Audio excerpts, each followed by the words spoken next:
Howdy everyone, and welcome to the final lecture in my series on astronomy, ASTR 103 astronomy, which is a very brief or very cursory introduction to the field of astronomy. And as it is fitting, being this is the last lecture, we're going to be talking about the endings of the universe. How does the universe actually end? And along with that, we're going to be talking about the beginnings as well, the Big Bang and what happened afterward. And all of this is wrapped up in the subfield of astronomy known as cosmology. Now, I want to preface this lecture by saying that I have been suffering a bit of insomnia, so hopefully my fatigue does not make this go too far astray. And if Dr. Clive Wells is watching, I hope that he is kind to me in the comments and to pointing out any mistakes that I may have made during this lecture. One thing that I want to preface, or one thing that I want to emphasize, and I have emphasized this in a few of my lectures previously, is that when we talk about the beginnings of the universe, I'm going to provide one explanation for what we believe the universe looked like at time equals 0. Now, in actual fact, we don't know. We don't know what the universe looked like at the moment of creation or even beforehand, if there was a beforehand, because our understanding of physics is incomplete, specifically when it comes to things that are moving very, very quickly or have a very, very high energy on very, very small spatial scales. The coupling of relativity and quantum mechanics has not been fully achieved at this point and is currently a very active portion of research. And hopefully that will be solved within my own lifetime. So, I want to make it critical to our understanding that we do not know what happened at the Big Bang or previous to it. One of these days, I'm going to learn how to advance my slides at the beginning of the lecture. Anyway. It's appropriate also that if we're talking about cosmology, then we should talk about the cosmological principle. This is a sort of an evolution of the Copernican principle. Here, the Copernican principle stated that the Earth was not the center of the solar system, and also the known universe at that point. And that concept has been more generalized in saying that there is no center of the universe. It doesn't make sense to talk about a center when we talk about the universe. In the previous lecture, I tried to give an example of how you might conceptualize that from a 2D perspective as opposed to a 3D perspective. Even I have difficulty with trying to understand or really visualize what that means, specifically in terms of the often asked question, what is the universe expanding into? It's not expanding into anything, and it doesn't have a center. These are, I won't say wrong-headed, but they are not the right way to really think about the beginnings or evolution of the universe. And so the first principle, or first sub-principle, is, again, that the conditions of the universe are the same in one part of the universe and in another part of the universe. Physics, chemistry, all the sciences essentially are the same no matter where you are in the universe, here in the Andromeda Galaxy, elsewhere in the universe. The second sub-principle is that the large-scale structure of the universe, and what I mean by large-scale is around 100 megaparsecs or around 300 light years, the universe is homogeneous and isotropic. Homogeneous, to remind you, is that the energy density of the entire universe at these large scales is the same across the entire universe. No portion of the universe is more dense than any other portion of the universe, again, at these large scales. Isotropic means that no matter where you look in the universe, it all appears the same. Again, in detail, in fine detail, that isn't the case, but in large detail, when you look at these large structures, it doesn't matter where you look, the universe is going to appear differently. And again, that also holds with the first part. No matter where you are in the universe, that vision or those observations are not going to be any different. So let's talk about the Big Bang. Now, before we begin, the Big Bang is a somewhat of a misnomer, and to really understand that, you have to understand that the term was coined by Dr. Fred Hoyle, who didn't like the theory. He was a proponent of steady state. He believed that the universe was static. It had always been this way. It will always be in the future, even when it is expanding. So he referred to the theory derisively as a Big Bang. What I would like to emphasize here is we think of a bang as an explosion. That isn't the case here. It's simply an expansion. There is no combustible material or any kind of combustion that goes into it. So, again, this is the sort of the mainstream way of thinking about these things. There are a couple of different theories trying to explain what this is. Loop quantum gravity actually flies in the face of this and actually believes that the universe did not come down to a singularity. But, like I said, the more mainstream idea is that at time equals zero, at the point of creation, the energy, all the matter in the universe, and again, Einstein tells us the two things are the same, they are interchangeable. So all of the energy in the universe was squeezed down to a point with no radius, a singularity. Again, and again, I'm going to stress this again enough, we don't know what that looks like. We don't know if that is correct. We have no way of explaining what that is. Since that time, the universe has been expanding. The temperature and density have been decreasing. Now, how the universe has expanded is what we're going to be talking about next. So, when we look at the universe, we can split it into different eras.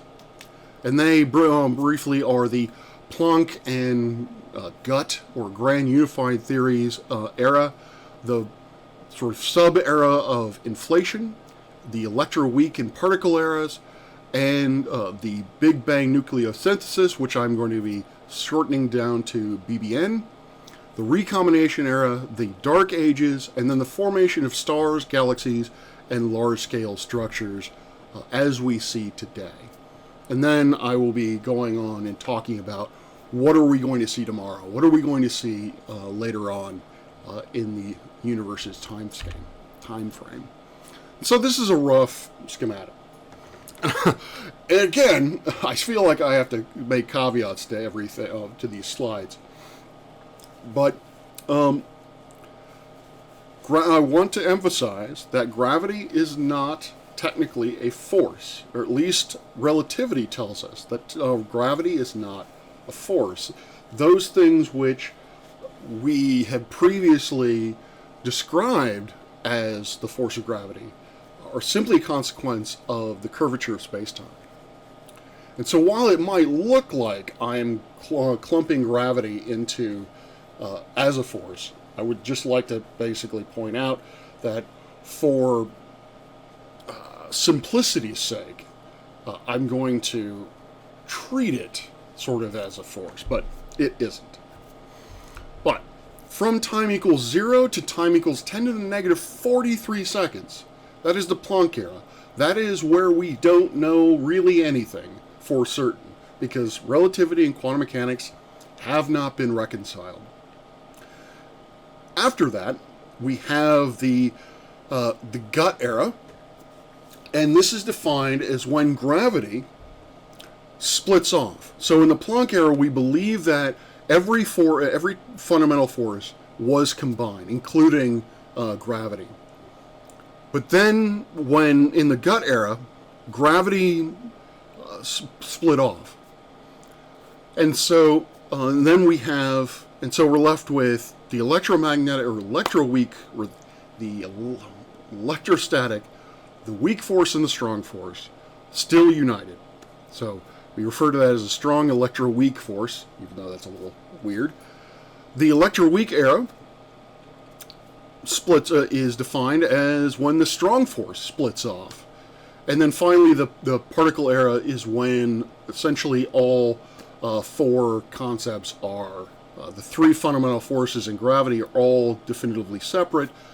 They all act differently and are communicate. They are. I will be talking about how do two electrons know that they are repulsive to each other, and so that mechanism of information between those two particles is different between those three. So, grand unified theory, as I said, the three fundamental forces, electromagnetic, weak nuclear, and strong nuclear, are bound together, and this occurred between 10 to the negative 43 seconds to 10 to the 34th seconds. Really, really small, a really, really incomprehensible short amount of time. At the beginning of the electroweak era, we have something known as inflation. Now, inflation solves a few different problems in the Big Bang Theory. I'm going to be going over in a little bit of depth the flatness problem, why the universe appears flat. Spoiler alert. And the reason for that, or the explanation for why the universe is flat, is inflation. Inflation had to be added to the Big Bang model in order to explain that aspect of the universe. Today's lecture is brought to you by Texas Donut Coffee. So what we believe it happened at this point is between the 10 to the negative 43 and 10 to the negative 33 seconds, the universe rapidly expanded on several orders of magnitude. And so what we have are quantum fluctuations, because again, imagine this is a tiny, tiny universe. This is a universe that is even smaller than the fundamental particles of the sizes of the constituents of protons and electrons. Unfathomably small. So definitely quantum mechanics is the way to go here. And because of the Heisenberg uncertainty principle, which has nothing to do with crystal meth, basically that means that there is uncertainty as to where things are and how things are moving. And so that sets up fluctuations which are then amplified into small density perturbations. And those are the seeds which later formed stars, galaxies, and everything else that we see in the universe. From that point, the universe is expanding at a far slower rate. And I will talk about what that is in later on. So electroweak is when the rest of electroweak is when the strong force separates from the electroweak force. Then we get into the particle era. This is where all four forces are separated out, and the energy field that is the universe. The universe at this point is just pure energy. And then when we get to the particle era, the universe expands enough to cool. Now, just in general, as the universe evolves, it is getting larger, and as a consequence of that, it is getting colder, and the density is dropping. And so as things get colder, we have different phase shifts.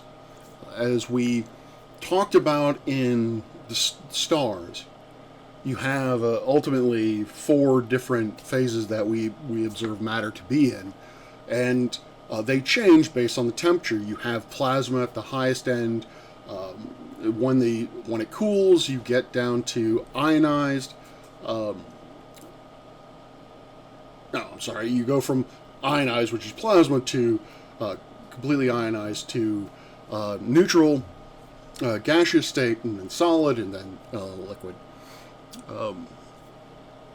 Or gaseous, liquid. I don't know why I'm having difficulty with understanding this. Anyway, what my main point is that you have essentially a phase transition from energy into actual matter that we observe today. And how that occurred is described by what we refer to as the standard model in physics. And so what we have is that at this point we form quarks and leptons and bosons. These are the building blocks of everything that we see today. These freeze out of the energy field, and now our amount of matter in the universe is set. There will be no great matter will not be created or destroyed at that point. And for some reason, which we don't quite understand, when these particles existed, or when these particles froze out, their counterparts also froze out. So you have matter, protons and electrons, and the other, and also you have positrons and antiprotons. These are essentially the opposite. They have the same mass, but a different electric charge. So an electron has a certain very small mass and a negative charge. A positron has the same mass and a positive charge.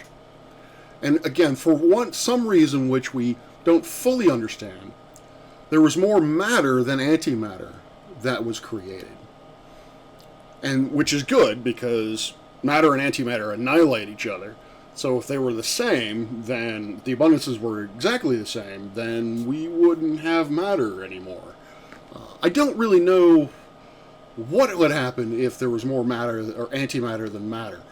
I haven't really thought about that, so maybe I should. How about you think about it, and you let me know what your thoughts are in the comments. So the standard model, like I said, talks about 3 fundamental particles, or types of particles. You have quarks, you have leptons, you have bosons. Simply put, quarks make up protons and neutrons, baryonic matter. Leptons include electrons, muons, tau particles, and their corresponding neutrinos. Now we get to the force bosons. And so what the bosons do is ultimately communicate how particles are supposed to react to each other. And I gave the example of 2 electrons so when we think about the universe, when we think about forces, we have to understand that this is a form of communication.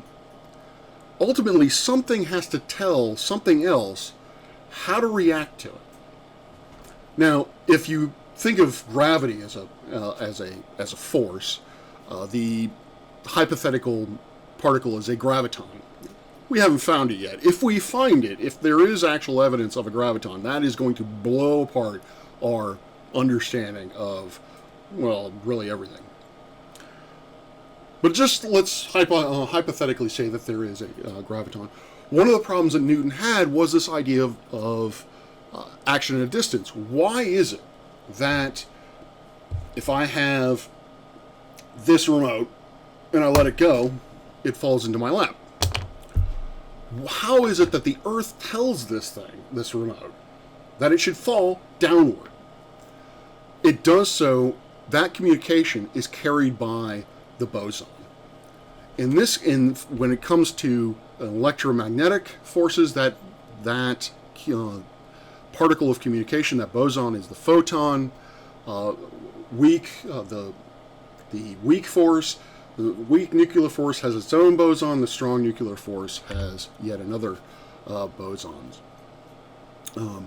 So as the universe expands, again, the temperature and density decrease, and it gets cold enough that the quarks can now combine with each other and form protons and neutrons. And so it goes. Leptons essentially were frozen out beforehand, so they pretty much just stay the same. Which brings us to BBN. Now, how do we get to the elements that we see today? Well, really, how do we get to the first elements that we see today? And in this case, nucleosynthesis, we have if you remember from stellar nucleosynthesis, how stars generate energy, we have the fusion of different nuclei. We have protons slamming into each other, or potentially protons and neutrons bound together to bind together themselves, and those slam into each other. But it is slightly different than what we find with nuclear fusion in a star, because in a star, the temperature and density of the core are fairly constant throughout the main sequence lifetime of the star, and then in various phases of its evolution. And because of that, the fusion can be sustained for millions or billions of years, depending on how much mass is involved. For the universe, the density and temperature are constantly decreasing. And so the amount of fusion that takes place is at a very, very short time scale. So it's really just a blink of an eye. Suddenly, boom, you have hydrogen, you have helium, and a tiny little bit of lithium. So the universe, roughly speaking, aside from lithium, is now a sea of hydrogen, 75% hydrogen, 25% helium in terms of the amount of matter that's hanging out there. Then we get to the recombination era. Prior to this, you really just had a very intense soup of hydrogen nuclei, helium nuclei, and electrons whizzing around. They're trying to combine it with each other, because the electrons really want to get with the protons, because again, electromagnetic force, basically say opposites attract, so they really want to get together and do stuff.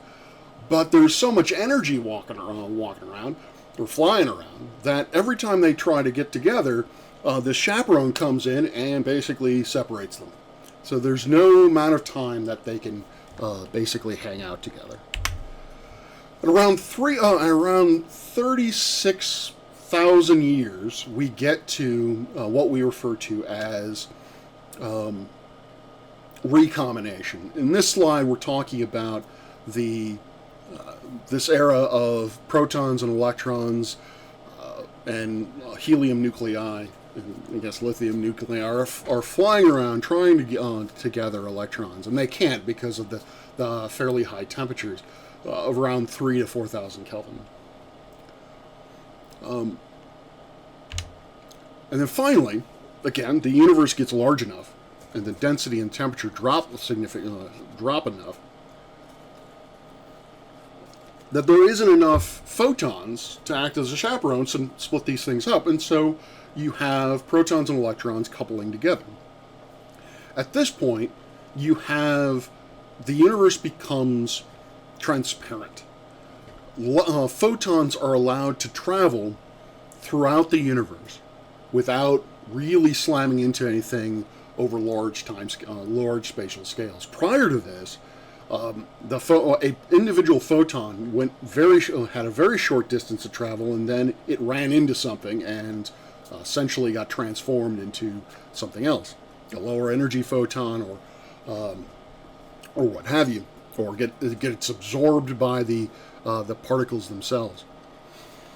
So essentially what that means is the way to really think about this is that prior to recombination, you're in a really dense fog. You can't see more than a few centimeters or maybe a meter in front of you. And then, during recombination, it suddenly clears out. And this brings us to what we refer to as the Dark Ages. Obviously not the historical Dark Ages. We have Dark Ages in the sense that the neutral atoms are able to absorb a lot of the visible light, and we really don't have a large source of localized energy production. There are no stars at this point. Everything again is really homogeneous because the density or the fluctuations in density are fairly small, so there isn't really a whole bunch of light sources anywhere, which is why we refer to it as dark ages. Which brings me to the cosmic microwave background, or the CMB. The CMB is what the universe looked like, essentially, at the beginning, or at that time of recombination. And what we see is that these are three, essentially, maps. We have COBE is the one on the left, we have Planck in the middle, and then we have WMAP on the far end. And what these three things did was they measured the cosmic microwave background with ever-increasing angular resolution. And this is radiation that, again, originally started out as coming out of the recombination era. The fog lifts, this light goes everywhere, or is allowed to travel everywhere without being impeded for the most part. And because of the expansion of the universe, we have gravitational redshift as a thing. So as the universe expands, the wavelength of this light gets longer, and that corresponds to less energy. It's dropping in energy, which you can kind of guess because the temperature's going down. And it gets redder in color. Right now, when we look at the energy of the spectrum of the microwave background, we can create a Planck curve or a blackbody curve in that part of the spectrum. Now this is amazing. If you look at the theoretical curve, the curve that we would expect from Big Bang model, and we compare that to the data that we got from these satellites, particularly WMAP, the agreement is astounding. I have never seen agreement like this on any other physical phenomenon. Usually there are variables we're not really taking into account. There's a lot of chaotic motions going around, but here it is almost perfect. And so it is a nail in the coffin of steady state. It is a tremendously important piece of evidence for why the Big Bang actually is a thing, or we believe that this expansion is a thing. The cosmic microwave background has a temperature around 2.7 Kelvin. So if you were in a part of space where there was nothing around you, there was no stars or what have you, it would be 2.7 Kelvin. But because you are probably near a star or something, your temperature is going to be significantly higher than that. And as I said, the CMB is a measure of those temperature and density fluctuations across the universe at the moment of recombination. And then, again, at this point, those fluctuations are very small, and they allow the universe to clump together and form what we see today. So now let's talk about the future. We've talked about what the present looks like, stars, galaxies, yada yada. That was how all of that came into being. Now let's talk about where the universe is going. Because of Hubble, because of Hubble, his observations, we know that the universe is expanding. But how is it expanding? So, you have what are known as the Friedmann models. Now, this is prior to the discovery of, or the evidence suggesting that there is dark energy. So the Friedmann models, there were three of them. The universe could expand as it is now. The Hubble constant is constant over time. The expansion could continue, but at a slower rate. The velocity of the expansion gets slower, but never gets to zero. And where was I going with this? So the Hubble constant is not constant over time. And then finally you have the sort of, for me, the more satisfying idea of the Big Bang Big Crunch. The universe slowly gets larger, slows down, stops, the expansion stops, and then it reverses and it contracts down to a cosmic singularity again, or whatever it is that happens at the point of creation, and presumably it happens again. I like that, the cyclic nature of it. But because of the advent of dark energy, we know that all three of these are wrong. But they still play a factor in what the universe looks like. Because we have to take into account the curvature of the universe. And the curvature of the universe is strictly dependent on the total density of energy and matter in the universe. And we are going to refer to that as capital Omega, or omega. So there are three types of curvature that we can have. Ultimately, no curvature. The universe is flat. One of the consequences of that is that if you were to measure the angles of a triangle, you would get 180. This is known as the critical density. The next is positive curvature, or the universe has a spherical curvature to it. This is when the omega, or the density is greater than the critical density of 1, or say omega is greater than 1. Here, the angles of the triangle would be more than 180. The universe is closed and has a finite size, but no boundaries at all.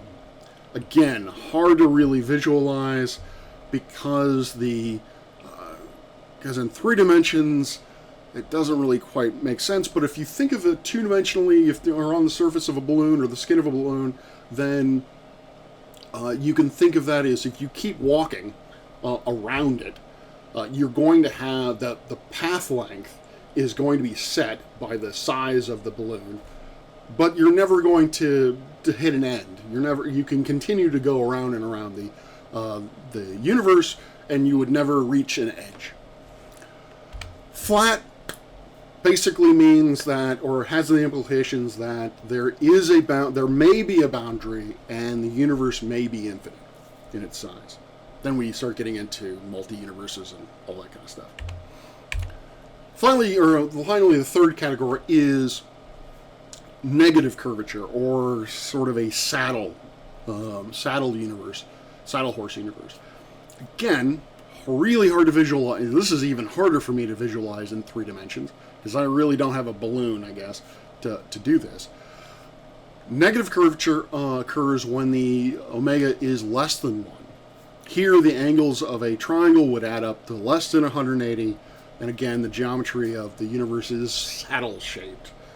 I don't really know what a 3-dimensional saddle really looks like, but hey. Now, so if we talk about these curvatures, this goes back to the Friedmann models. If you have omega is greater than 1, you have a spherical curvature or positive curvature. This means that the amount of matter is large enough that gravity will ultimately pull itself back together again. So there is There was something that caused the expansion, which is no longer happening, and then the mass is sufficiently large that you can kind of think of it as the universe doesn't have a sufficient enough escape velocity to escape itself, and it closes back down to a big crunch. Negative curvature means that the universe has not enough matter to even slow the thing down. The gravity does not essentially gravity really doesn't, I wouldn't say affect it, but gravity doesn't change the expansion rate in any significant way. Now, if the universe is flat, that means that the universe is going to continue to expand, but the rate of expansion is going to decrease and approach zero in an asymptotic way. So, and I've completely lost my train of thought with that. So gravity is sufficient enough to slow the universe's expansion, but isn't large enough or isn't powerful enough to stop it entirely. So when we look at this, one of the key point of evidence, as it were. Well, not key point of evidence. Key consequence. Let's go with that. Key consequence of these curvatures is the age of the universe. If we have a big crunch, big bang, or big bang, big crunch idea, if omega is greater than 1, we have a young universe, or young-ish universe. If we have omega is equal to 1, then we have the middle, basically the middle length. And then if it's constant expansion, then the universe is even older than that. But there is a fourth possibility, which is the one we're at now. Based on observations of supernova remnants, supernova, type 1a supernovae at the edges of the universe, basically the edges that we can observe these phenomena. Type 1a, if you remember, these supernovae are standard candles. All of them explode in exactly the same way. So we can understand what their intrinsic luminosities are. So if we understand their intrinsic luminosities, we can measure how apparently bright they are, and bing bang boom, we know the distance to them. And the exciting thing is that these distances that we measure, the only way that they could be so distant is if the universe is accelerating in its expansion. And that's where dark energy comes in. So, yeah. I'll talk about dark energy in a second. Now I want to talk about the curvature of the universe. And if there are any flat earthers watching this, I doubt it, but if there are any flat earthers watching it, you might be tickled to know that the universe actually is flat. The Earth is not flat, but the universe itself is not. The universe itself is flat, and yes, density actually is the key driver of things. How do we know that the universe is flat? Because we look at the curvature of space-time, that has implications to what the density fluctuations look like at the very end of recombination. If we have positive curvature, that means the light rays will converge and they will appear larger. So we have enhanced gravitational lensing in a way. And so they will appear larger. If it's negative, then the light rays will diverge and they will appear smaller. Really, let me refer to that. It's kind of like, the first case is kind of like gravitational lensing, but really it isn't. It has to deal with the actual curvature of space. A spherical space will cause light to branch off and then converge. And so, very much like gravitational lensing, the object will appear larger.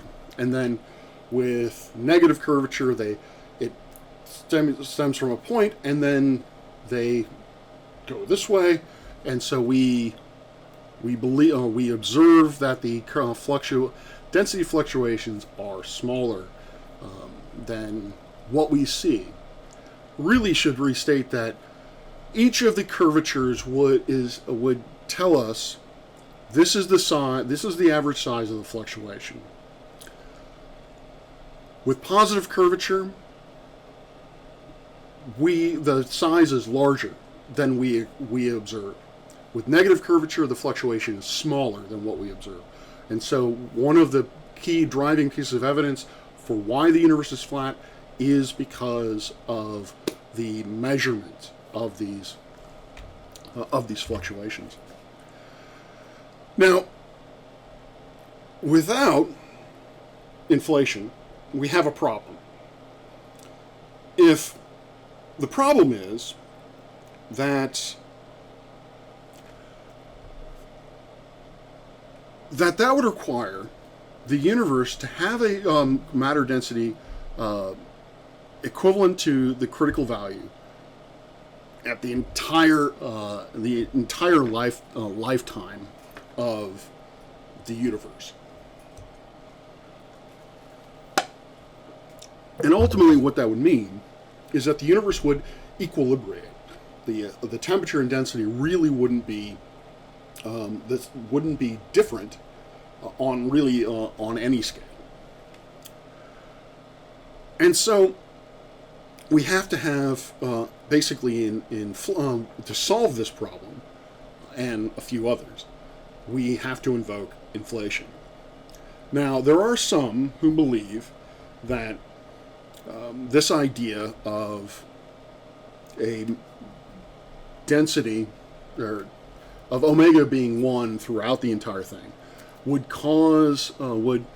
mean that the universe is fine-tuned, that all of the fundamental constants essentially would have to be that constant. If you change any of the constants even a little bit, the universe would not appear as it does today. Unfortunately, the problem with that argument, and this argument ties to intelligent design and all that, the problem with this is that we do not know, as I've stated, as I've emphasized, we do not know what happened before or before. So we don't know whether or not this fine-tuning is simply a natural consequence of how things evolve or how things come into being with the universe. Expansion or inflation means that regardless of what geometry you start with, in this case, this diagram shows spherical, but it also works with saddle. The inflation spreads everything out and ultimately causes it to be flat. With the balloon, if you make the balloon large enough, then on scales of universal scales, then it will be flat. Or the other way to look at it is, again, tying back to flat Earth, it looks flat. The reason why it looks flat is because you're looking at a very, very small area of a much larger sphere. So, but going back to what is actually happening, inflation is basically saying that the space-time or space curvature, space-time is expanding itself, and this occurs very, very quickly. And so again, it doesn't matter what what omega started off with, it's going to drive it to 1. And yeah, again, completely lost my train of thought. Apologies, again, insomnia. There was something else I wanted to talk about with that. Oh well. Hopefully it'll come to me at some point. So, we have a problem in that the amount of matter that we see, the amount of matter that we can observe, both normal and dark, it's only about 30% of this critical density, which has to equal unity. So omega is 0.3. That by itself tells us that we live in a saddle universe, which we which evidence of that we get from CMB tells us we don't. So therefore, these supernovae, these supernovae observations tell us that the universe is expanding. And so a vast majority of the matter-energy budget of the universe is this exotic dark energy, which contains, or which makes up about 70% of the universe. Dark matter is slightly less than about 25%, and normal matter is about 5%. Now, why this is weird, or very, very unexpected, is prior to this, we really had no evidence, or really understanding, that gravity could have a repulsive effect. The only things we observed is that gravity is going to bring things together. The cosmological constant was that Einstein came up with, which he referred to as his greatest blunder, or at least that may be true. Or that's the current story. He created the cosmological constant because he believed in steady state. And so, in order for the universe not to collapse in on itself, because again, the universe has to be the same size over all time, he had to create a negative pressure. Or a negative gravitational force, as it were. He had to create a pressure moving outward. Whereas gravity is trying to collapse everything inward, there must be something that's driving the universe outward. Potentially the same thing that actually caused the universe to expand from time equals zero. And it's overpowering the universe. It's overpowering gravity. Now, again, we run into the Friedman models, just as an aside. You have to incorporate them with dark energy. So it depends on how much dark energy or dark matter there actually is.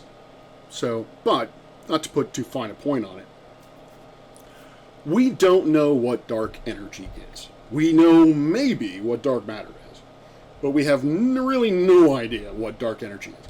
We know what dark energy is doing, but we really don't understand why. And again, this ties back to the beginnings of the universe. We don't know, because we don't have a theory of quantum gravity, we don't know why the universe started to expand in the first place, and potentially that might be where the birth of dark energy comes from. So, at this point, one of the problems that cosmology has faced is that it's observationally limited. You're talking about the size of the universe and the age of the universe, and you're trying to probe the edges of it. So from an observational standpoint, that's very, very difficult. And so you have to have very precise instruments in order to even see what is going on there, let alone have an accurate measurement of what's going on. So we have one of the we have two driving concepts or driving areas that all of the United States science community or astronomical community and pretty much at large is we are very much interested in exoplanets, but we're also very much interested in this cosmological question of where the universe came from and how the universe is going to end. And space telescopes such as JWST hopefully will be able to supply some answers to that question. And again, hopefully they'll be able to do it within our lifetime. And I'm sure when that happens, they will tell everybody about it. Somebody's going to win the Nobel Prize. So, stay tuned. And that concludes this lecture. I hope that you have found this lecture to be informative, even though I'm stumbling over myself. I hope you found this lecture informative, if not enjoyable. I hope you have found the whole lecture series informative and also hopefully also enjoyable. Feel free to share these lectures to anyone that has an interest in astronomy. And if you have any questions about any of these topics, please leave them in the comments or email me. My email is listed on my YouTube channel. Please feel free to email me these questions. I will be happy to answer them as best I can. So, for the final time, peace out, and I hope you enjoy the rest of your day, evening, or morning, or whatever it happens to be.